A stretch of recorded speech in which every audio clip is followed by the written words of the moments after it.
Yo, what's up, world? It's your boy, Pastor B. You can call me B Johnson. She called me, well, we ain't gonna get into all that. This my beautiful wife. This my beautiful wife, Peaches. What's up, baby? Hey, babe. And this is our Journey Unplugged. We talking all things relationship. I mean, we got other stuff we gonna talk about. We got ministry. But I'm not Pastor B on here. On here, I'm her husband. And we talking about everything relationship. What's up? I love you, though. I love you, too. But you my pastor, too, though. I'm your pastor, but don't call me pastor at home. She know I don't like that. Don't call me pastor at home. You can call me pastor at the church. I can't. But I don't even. So you don't like when I come in the house and I be like, "Hey, man of God."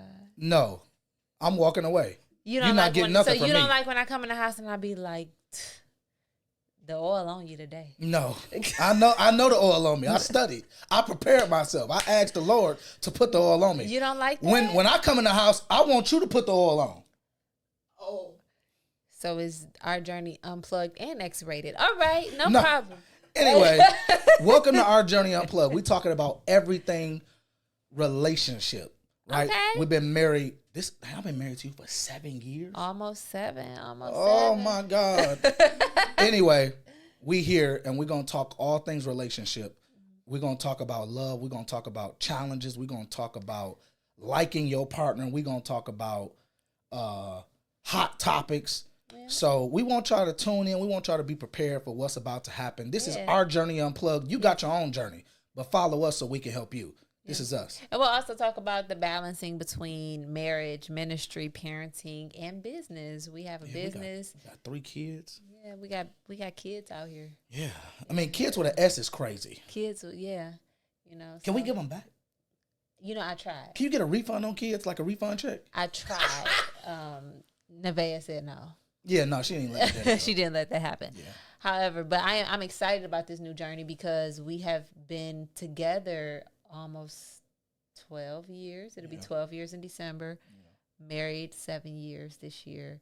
And I think that we have somewhat, not all the answers, but some things that I think people can learn from. And I'm excited to be able to share some of our challenges, some of our journey, and be kind of transparent. Y'all not gonna know our business, so come here for context. Yeah. Not for all of our business. However, I do think that we have something to offer because I am a firm believer that you should not be taking relationship advice from somebody who only been married since yesterday. Yeah. You know what I'm saying? No, you need to have some experience. They say it takes a person 10 years of experience and exposure on a particular subject before they're an expert. Experience and exposure. How many hours do they say expertise. That you should have before? At least 10,000 plus, probably. I know it's like 10 years. I don't know how many hours that is. We can add it up later. But anyway, you need to have 10 plus years of solid experience and exposure. Don't tell me you're an expert if you ain't got no experience and you ain't got no exposure. We 7 years in. I still love you. I still like you sometime. I like you all the time. That's a lie. And we still married. Even if I get on your nerves, you still gotta lay next to me. And that's what we gonna talk about because people need to understand. Yeah. You could be mad at me. You can even not like me. But you still gotta lay next to me. So you better figure it out. We're gonna figure it out together. This is our Journey Unplugged, y'all. Yeah. A lot of marriages struggling right now. Yeah. I think some people need some help. And the reality is we need help too. Everybody need help. Some people think that because you're in a thing or because you have knowledge in a thing that you don't need help as well. Or because you're helping people that you don't need help. We got here because we got help. Even the wise need wisdom. Yeah. And so I think that staying wise is by continuing to seek wise counsel, and that's using wisdom even when we don't have all the answers. We have somebody we can go to. You know, so. Hey, fellas, let me tell you something. You better marry somebody you like, but you better marry somebody that's smart. Hey, you smart. You think so? Yeah. Thank you. You smart. Thank you. You intelligent. That's what attracted to me to you. Secondly, what? I had to see you first. I was gonna say, what was the first thing? Hey, you was dancing for the Lord. I saw you. Okay, let me give some context to this story before y'all go crazy. Because I met her. I was a dance on a Tuesday night. Put the camera on me. I was a dancer. Her name Peaches. And my name is Peaches. T. Okay, in all seriousness, okay, because we bringing the Lord into this conversation. So my wife, she, when I met her, right, it was a Tuesday night. I can tell you No, exactly. you didn't meet me on the Tuesday No, night. I didn't. I laid eyes on you on the Tuesday there night. You Let go. me tell my story. I saw her. I laid eyes on her on a Tuesday night. Yeah. I was in Detroit, right? Now, y'all saying, didn't you grow up in Detroit? Yeah, I was born and raised in Detroit. Yeah. I lived in Detroit, but I moved from Detroit. Rattler Nation, stand up. I went to FAMU, right? So I was in college. No shout outs. Okay, fine. College dropouts here. And we both PKs. We'll get to that later. That's a whole nother story for a whole nother day. Anyway, so I saw her. I laid eyes on her that Tuesday night. Mm-hmm. I was in town. Yeah. And my pastor at the time in Tallahassee was here on the Word Network doing a show. And I'm not going to shout. I'm not going to say his name. I'm not going to say what show he was on. But he was in Detroit doing a show. And I was introducing him to her pastor at the time, who is an incredible man of God. And I saw her that night, and she had, her brown stretch pants on, her white long sleeve shirt. Minding my good old ministry business. She was, but the dance team was in rehearsal that night. And I saw her and I said, my Lord, I need her in my life. And so, we went through all the preliminaries and, I asked about her. It took me a couple months to finally find out who she was. We ain't going to go down that route. And anyway, long story short, we got in contact with each other. The Lord spoke to you and told you I was your wife? Go ahead, tell him. No, I told myself you was my wife. And because I said, a lot Lord, of people feel like, I always wanted to know what that felt. I hear a lot of women be like, the Lord told me that was my husband. I just want to know if that was a thing. Is that a thing? Like, so no, I would. It's not a thing. It's not. Now, I'm not gonna say God does not speak to you. However, the Bible that I read said, when a man finds a wife, which means he gave me the responsibility of finding my own partner. So when I saw her, I told the Lord, I like her, Lord. She look good, Lord. And then we finally got in touch with each other. We was able to, connect, and we talked. And she tried to play me one time, but it's cool. What was so let's get this straight. What was the response I initially gave when the person who kind of facilitated our connecting? Mm-hmm. What was the response that I gave? So, in my asking about her and my request to know her and to connect with her, her response was, ladies, if it's good for ministry. Hear what I said back, fellas, because don't try to play me with that ministry. I said, if it's good for ministry. Oh, this is good for ministry. The ministry of Brandon Johnson. Anyway, 7 years later. Well, no, 12 years later. That was 7 years of marriage in. November 2012. Yeah. Now we here. So clearly it was something about some ministry somewhere. I say that the reason I pointed that out is because sometimes women can come off a little desperate. It's not and sometimes it can come off a little hard, like you can reject. You trying to say I was trying to reject you? You trying to say I was trying to reject you? No. I'm just covering the fellas. I'm just saying that women can sometimes, yes, you could come off desperate, but you can also come off very hardcore and reject a man. Did you feel rejected when I said it's only if it's appropriate for ministry? Well, at the time. No, I knew where you were in your life. At the time. But I knew I was about to help save your life. Bruh. But in all honesty, I wasn't sure if I was ready for a relationship. Correct. And he seemed like a very nice person. And I didn't, so it wasn't that I wasn't attracted or anything like that. I just wasn't sure if a relationship was in the cards at that very time. And so that was I was a little apprehensive. Not only that, at the time I was fully engulfed in ministry. Yeah, I had was. just joined every ministry. I was on dance ministry, all the choir. I don't even sing. She was in the choir. And I was in the choir, SWAT team. She literally gave the Lord thanks with all of her heart, soul, and mind. Everything she had, she was giving it to him. And I didn't want to, I wanted to make sure that I wasn't just jumping on just anybody who showed me some attention at the time. Or sabotaging what I was trying to build salvation, with God. So at the time, I was fully engulfed in ministry and knew that I had just, prior to that, ended a relationship. So I didn't want to be into something that wasn't was out of God's timing or wasn't in God's timing. So I just said, don't sabotage your salvation. Any relationship that makes you even question if I should be doing this. Now, I think it was a plus that you did see me in church. That I was like, oh, well, at least he go to church. He got the appearance of being saved. That's another conversation for another day. But I didn't know if I was ready, but I appreciate you for giving me the space and the time to make the decision on if I was going to move forward or not. Absolutely. And I was interested in knowing you, so I had to respect those boundaries you put in place. And another thing that was critical for us at the time, and I said this during our speech, that the opportunity we had to kind of thank everybody and talk to everybody the day we got married. If anybody didn't take anything from what I said the entire day, this point I think was critical.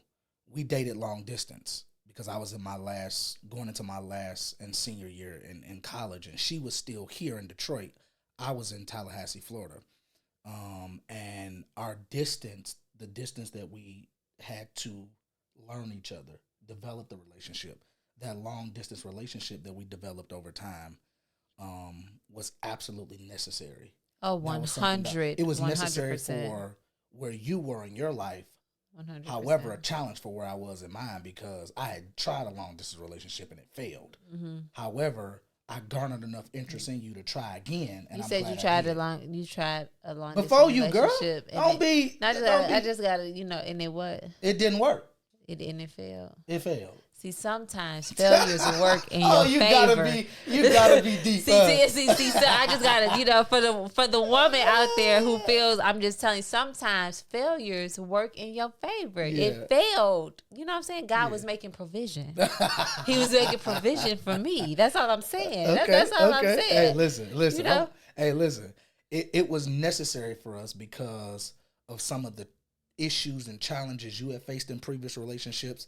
Some of the challenges I had faced in previous relationships. So that long distance gap forced us to get to know each other, not physically, but mentally, emotionally, and spiritually. True. And that was critical for, I think that was the basis or the foundation of where our relationship started. So coming from a relationship that, and that was all the introduction. Ain't that what the pastor say after they done preached for 30 minutes and still ain't even got to their scripture? My introduction. However, that how was that opening yourself up to someone, knowing that we would have had to date long distance again after having a failed long distance relationship? What was that like for you? It was at first I was not a fan of it because I'm just like, I tried that. I don't want to try it again. But just like Thomas Edison said when he was in the workings of creating electricity, he said, I didn't fail 10,000 times. I just found 10,000 ways that wouldn't work. So I tried again. What did you do differently with our situation that perhaps you maybe didn't do or didn't try in the previous one? So for one, I had a different motivation. I also knew that I was coming back home in a year. Mm-hmm. And then thirdly, I really worked on communication because that's all we had. So Facts. I'm like, I got to talk to you. Mm-hmm. I want to talk to you. Mm-hmm. I need to get to know you. There's only one way to do it. We can't go on dates. Not unless we're doing this FaceTime date. Right. I can't take you to the movies. Not unless we're going to watch this FaceTime movie. This ain't Netflix and chill. At the time. It's FaceTime and chill. Yeah. But I'm like, the only way to get to know this young woman and to allow her to know me and to be able to open up and have, We just got to have conversation. And that's what we did. We talked for a whole year, almost every day. There was about a 3-month shaky period in there. And yeah. We'll talk about that. Yeah. So, yeah, communication. And you know what I'm saying? We got to know each other. And then you was like, oh, I love you. And I was like, oh, wow. No. But we got to know each other. We really developed our friendship and relationship. And that's critical. We developed a friendship. And we learned how to like each other. Mm-hmm. We didn't just fall in love. We like each other. I like you. And I don't just like you because you look good. I like you because you are good. I like you too. I'm about to... Now, I will be honest. When we first started dating, I was very... One thing that scared me... It was apprehensive. Was that you were a minister. And that you were coming home and I knew that you were going to be a pastor. I was in church. I didn't want to be no first lady, though. I want to serve the Lord.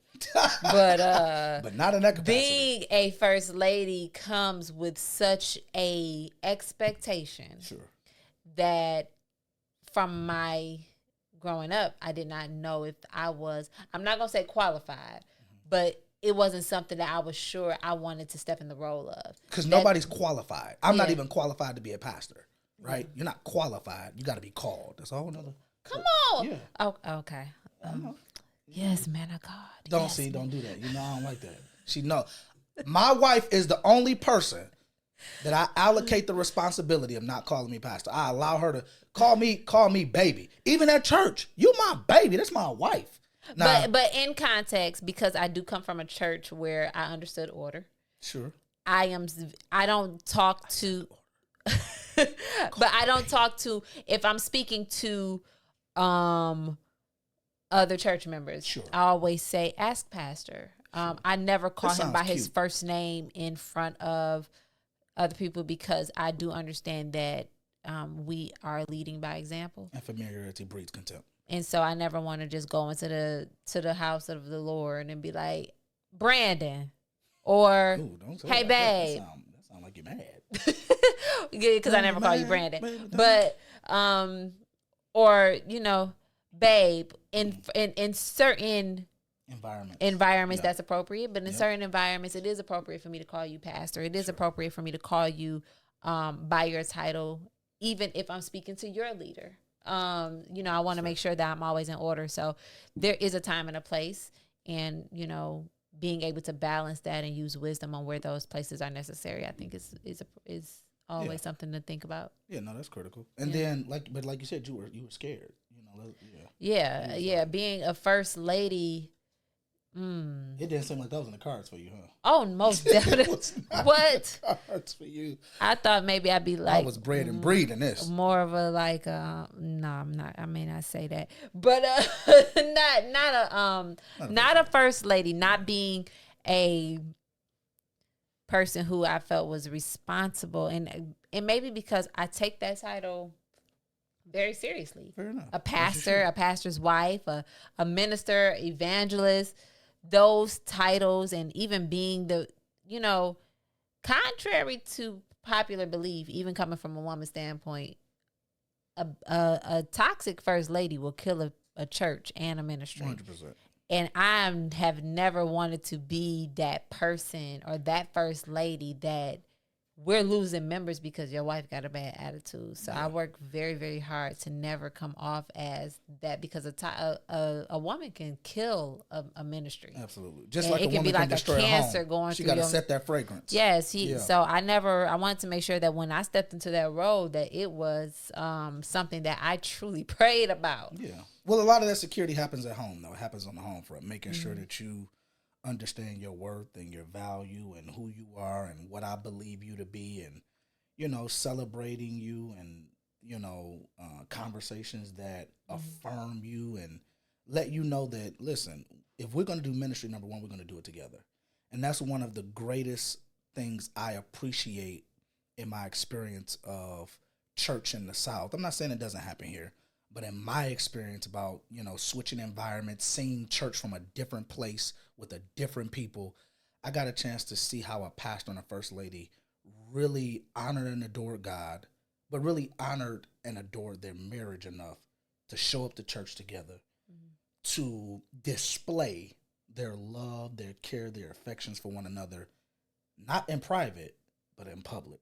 So the people understand, when I see him, I see her. When I see her, I see him. These are my pastors with an S.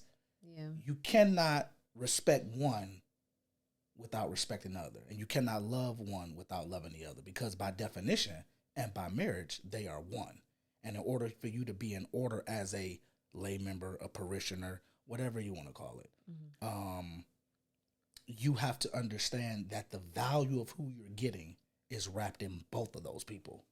You know what I mean? So, yeah, I mean, I had that opportunity, and I brought that lesson, or those lessons, home with me. And I said, when I do ministry, I don't want to do it like I was saying it. I want to do it from a place where people can see that this man loves his wife. This wife loves her husband. And we're building a church, family church, and we right there doing it together. So, that's important. But again, like I said, it starts on the home front, making sure that the woman understands that she sets the tone at home.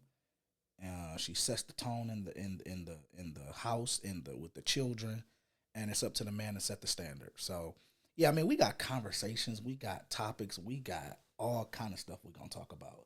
But I want you to know, I'm excited. I'm excited too about doing life with you, and I'm saying that after 7 years of marriage, 12 years of dating. I'm saying I'm still excited to do. Can you life say that with again? You. I am excited to do life with you. No. The numbers, because that's a good point. That Oh yeah, I don't just. Because some people stop dating when they get married. Oh yeah, no, you. So they got the 5 years prior to marriage that they dated, and then they got the 7 years that they was married, and for somewhere along the line they stopped dating to be married, and with kids and life and ministry and. It's very easy to get caught up and not like each other anymore because you're so distracted by some of the different things that you're balancing. But what I always tell you, that none of the world that we have created, this is our world, the journey of the Johnsons. This is our Journey Unplugged. None of this world that we have created, keyword we, with the help of God, none of this exists, right, without me and you. Our children don't exist without me and you. The life that we provide for them does not exist with, everything that we have, everything we've accomplished and will accomplish. It doesn't exist unless me and you work. So the point is, we got to continue to work or everything else will fail because we created it together. So we got to make sure we continue to date. I still want to go to the movies with you. I still want to travel with you. Even though I fall asleep. She don't drive past 5 hours. After 5 hours, that's the cap. It's over. If we got to drive past 5, we got to get on an airplane. But she liked me enough to stay in the car with me. I have been doing very good. We just went somewhere. Guess where it took us? Trips. We went to Louisville, Kentucky. It took us 6 hours. I have been doing very good. I didn't fall asleep. You didn't. I have been doing great on our road trips. I am not a gal for the road. You not? But I've been doing better. You have been. The Lord is working on me. Yeah. You've been praying. Yeah. So, yeah, I mean, we have to continue to date. I got to continue to do the things that I was doing when I met you, just like you got to continue to do the things you were when you met me. Of course, we could do more now, but the point is, don't stop dating your partner. So silly. Don't stop dating your partner, right? Because you don't want your relationship to fall off because everything you created will pull you away from that relationship or that spouse that you walk hand to hand with. So, you got to hold my hand, girl, and tell me, you know what I'm saying? No, I don't want a handshake. I want your hand. Oh, you want my hand? Yeah, girl. You want my hand in marriage again? Yeah. But, you know what I'm saying? You're so silly. I am. But that's why I love you, though, because you're silly. You act just like me, and I act like you. Oh, I act like you. You do. You see how he tried to slide that in there? Yeah, I had to. She act just like me. She's just silly. You know what I'm saying? But yeah, I think you have to date. You have to spend quality time alone together with no distractions, no disturbances, no cell phones. I don't need to be scrolling my Facebook while I'm with you. Ain't nothing more important on that Facebook or on the Instagram than you. So I need to be spending that quality time. Oh, I know. Yeah, so yeah, inside joke. Inside joke. Yeah. Don't you be scrolling. Hey, when your wife is in the bed and she put the phone down, if you on your phone, automatically you put it down, brothers. Amen. Put it down. If you scrolling on your phone and she's scrolling on her phone, the indication that it's time to get off the phone is when she put her phone down. Teach the people of God. Yeah, it's time to put the phone down. Help them out. Yeah. And it's time to, That's wisdom. Yeah, and it's time. It's time to. That's when it's time to do the sexy red.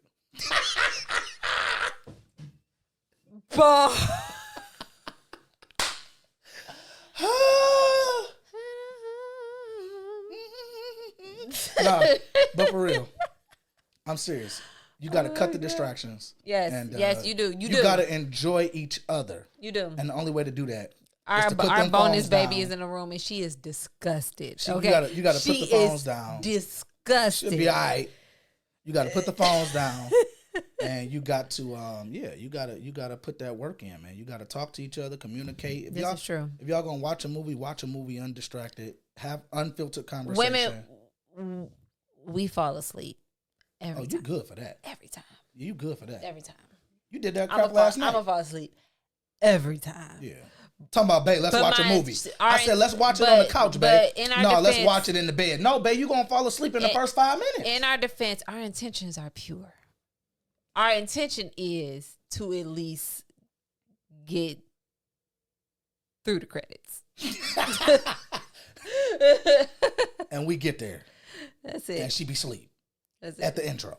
That's it. And I'm like, babe, if I gotta call you more than once, that means you dozing off. You sleep. I ain't sleep, babe. I ain't sleep. I was letting my eyes rest. Letting your eyes rest.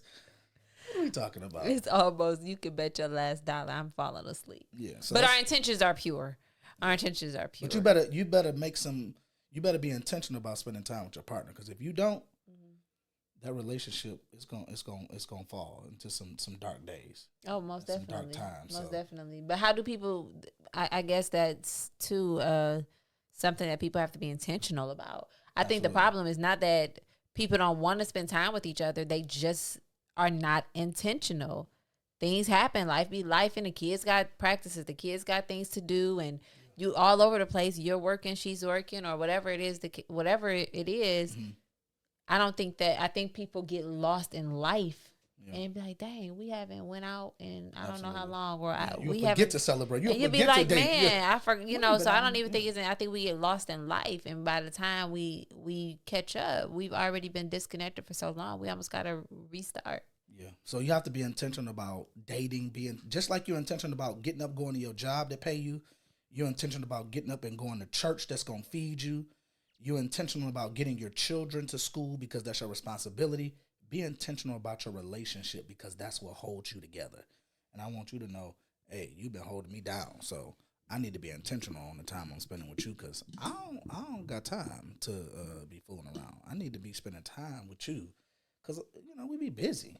You know what I'm saying? We're very, very, very busy. I need to be hanging out with you, you know what I'm saying? Be touching you and stuff like that. Come here, let me talk to you. You know what I'm saying? Let me make sure you're all right. I'm good. Yeah. So, this is our Journey Unplugged. Welcome. Our Journey Unplugged. So, what's some of the things we're going to talk about this season? We've never done a podcast. We own a podcast studio. We produce podcasts all the time, and we've never sat in front of these cameras ourselves. And now we're here. We're going to talk relationships. We're going to talk hot topics. We're going to talk about relationships that are challenged. We're going to talk about the good, the bad, the ugly, the in-between, all of that stuff. We're going to talk about life and how we do life together and how we inclusion, how you include your partner in life in multiple facets or a multitude of aspects. How can we be included in each other's lives? We're going to talk about all that. The importance of inclusion, not exclusion. We're going to talk about, making sure your partner know your moves, right? Mm-hmm. We're going to talk about how to navigate challenges. We're going to talk about healing and the time frame of healing and what that looks like, because we want to help people. Mm-hmm. And so that's what we're going to talk about. And then we're going to allow people to chime in and send messages or ask questions that we can answer or give information to. We're going to give relative knowledge and information to help people in need. That's what we're going to do. I'm with that. And I'm doing it with you. And I'm excited about it. You're my baby, you know that? I better be. Because let me tell y'all something. I'm crazy. I'm like legit crazy. You just better find, every woman is crazy. You just better find the woman with the level of crazy that you can handle. Find. I don't know how to take that, but I'm going to accept it. Women okay. You get. Y'all crazy. I want you to know. Shout out to our producer, Don, with Establish Your Sound. Yeah, what up, Big Don? We out here. Hey, shout out to Nice Media. Shout out to Nice Media. Yeah, we here. And this is our Journey Unplugged. Yeah, welcome. We here. Come back. We'll be here. I know you and I will. We here. I love you. I love you. Give me a kiss. On camera? Yeah. Off the